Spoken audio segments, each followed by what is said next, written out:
చేయండి లేకపోతే నేను ధర్నాలకు కూర్చుంటానని చెప్తాడా? బాబాయ్ని చంపింది ఎవరో అందరికీ తెలుసు. నన్ను అరెస్ట్ చేయండి లేకపోతే నేను పోయి ధర్నాలో కూర్చుంటాను అంటాడా? ఏం చెప్తాడు? లేకపోతే నా తమ్ముడిని అరెస్ట్ చేయండి లేకపోతే నేను పోయి ధర్నాలో కూర్చుంటానని చెప్తాడా? ఏమని చెప్తాడు? అందుకే చెప్పలేదు సార్, మీరు అర్థం చేసుకోలేదు అక్కడ.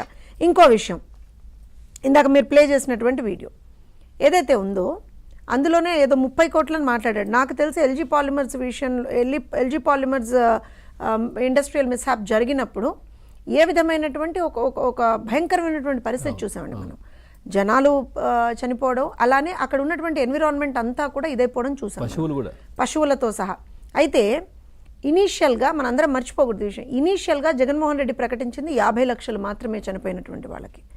తర్వాత ఎప్పుడైతే ప్రతిపక్షాలు లేదు ఖచ్చితంగా మీరు దాన్ని ₹1 ఇవ్వాల్సిందే వాళ్ళకి, లేకపోతే ఊరుకునే ప్రసక్తి లేదు, వాళ్ళని అంత ఇబ్బంది పెట్టారు కంపెనీ వాళ్ళ నుంచి, మీరు అది గుంజాల్సిందే, ఇంకొకటి కంపెనీని మీరు బాధ్యులు చేయాల్సిందే అనేటువంటి మాట ప్రతిపక్షంగా మేము ఆ రోజున మాట్లాడితే అస్సలు ఎక్కడా కూడా ఆ కంపెనీ మీద ఇప్పటివరకు కేసు లేదండి, ఇఫ్ ఐఎమ్ నాట్ రాంగ్. పరామర్శకని చెప్పి వెళ్ళి ఏం చేశాడో తెలుసా? ఎయిర్పోర్ట్ దిగంగానే అప్పుడు కంపెనీ ప్రతినిధులతో కూర్చొని బేరసారాలు పెట్టాడు జగన్మోహన్ రెడ్డి. ఎల్జీ పాలిమర్స్ కంపెనీతో కూర్చుని ప్రతినిధులతో కూర్చుని బేరసారాలు పెట్టాడు. అంతే తప్పించి వెళ్ళి బాధితుల్ని పరామర్శించడం ఇవన్నీ కాదు.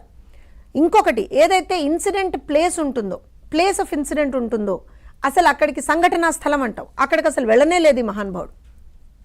అయితే ఇంకో విషయం ఏంటంటే 50 లక్షలు ఇనీషియల్గా ప్రకటించాడు, తర్వాత మా ఒత్తిడితో దాన్ని ₹1 చేశాడు, అందులో డౌట్ లేదు. వెంటిలేటర్ సపోర్ట్ మీద ఉన్నటువంటి పేషెంట్లకు ఎవరైతే తీవ్ర గాయాలు అయి ఉన్నాయో వాళ్ళకి ₹10 లక్షల చొప్పున ఇచ్చాడండి. మిగతా వాళ్ళందరికీ కూడా కేవలం ₹25 ఇచ్చాడు. ఏ మొహం పెట్టుకుని ఇవాళ జగన్మోహన్ రెడ్డి మాట్లాడుతున్నాడు? 25,000 ఇచ్చాడు. ఇవాళ ఏ మొహం పెట్టుకుని జగన్మోహన్ రెడ్డి మాట్లాడుతున్నాడు అంటాను నేను. ఇదేదో కంపారిజన్ అని నేను అనట్లేదు, ఇది ప్రతిదీ ఇందాక బీజేపీ ప్రతినిధి గారు చెప్పినట్టుగా డెఫినెట్గా ఇవి చాలా చాలా చాలా తీవ్రమైనటువంటి సంఘటనలు అండి. 17 మంది ప్రాణాలు కోల్పోవడం అనేటువంటిది మామూలు విషయం కాదు.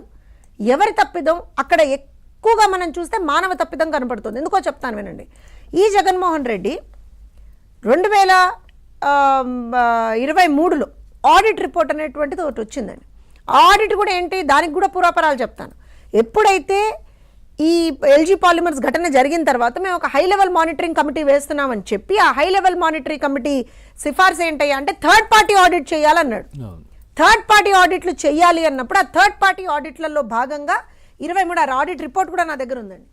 2023లో ఆడిట్ రిపోర్ట్ ఈ ఫలానా కంపెనీ మీద ఏదైతే ఎసెన్షియా ఉందో దీని మీద ఒక ఆడిట్ రిపోర్ట్ ఇచ్చారు వాళ్ళు.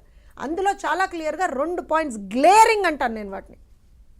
గ్లేరింగ్ థింగ్స్ ఏంటంటే, క్వశ్చన్ ఏంటి, what is the frequency and method of testing of the pipe line.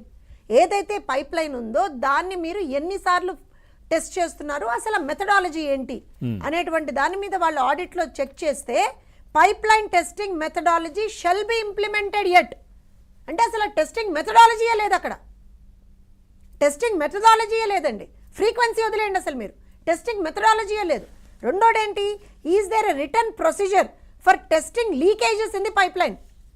ఆ పైప్ లైన్లో ఎక్కడన్నా లీకేజ్ వస్తే దాన్ని టెస్ట్ చేయడానికి ఏమన్నా ప్రొసీజర్ ఉందా, రిటర్న్ ప్రొసీజర్ ఏమన్నా ఉందా, దాన్ని ట్యాకిల్ చేయడానికి ఏదన్నా రిటర్న్ ప్రొసీజర్ ఉందా మన దగ్గర. ఒకవేళ అలాంటి లీకేజ్ జరిగితే ట్యాకిల్ ఎలా చేస్తాము అనే దాని మీద నో ప్రొసీజర్ ఎస్టాబ్లిష్డ్ అని ఇంత క్లియర్గా ఉంది. No procedure established. I will share that document also with you Pavan గారు. ఇది ఎప్పుడు వచ్చింది? 2023లో వచ్చింది. ఆ తర్వాత ఆ కంపెనీ ప్రతినిధులు లాలూచి పడింది నువ్వు కాదా? నువ్వే కదా లాలూచి పడింది, నువ్వే కదా కమిషన్ల కక్కుర్తిపడి ప్రజల ప్రాణాలు తీసావు ఇన్ని రోజులు. సిగ్గు లేకుండా ఇవాళ వచ్చి మాట్లాడుతున్నాడు. అండ్ ఎంత అసలు నిజంగా కూడా జగన్మోహన్ రెడ్డి ఏ లోకంలో బతుకుతున్నాడా అనిపిస్తుంది నాకు ఒక్కొక్కసారి. నిన్న పోయి సంఘటనా స్థలానికి ఎవరూ వెళ్ళలేదు, వాళ్ళకి బాధితులకు గనక చెక్కులు అందకపోతే నేను 15 రోజుల్లో చెక్కులు అందకపోతే నేను ధర్నా చేస్తాను. ఒరే నాయనా, ఆల్రెడీ చెక్కులు అందాయి, అయిపోయింది. అక్కడ నేను వచ్చాను కాబట్టి ఇచ్చారంటున్నారు. మొన్న రాత్రే ఇచ్చారు. అదే అంటారు ఈ హాలుసినేషన్. నేను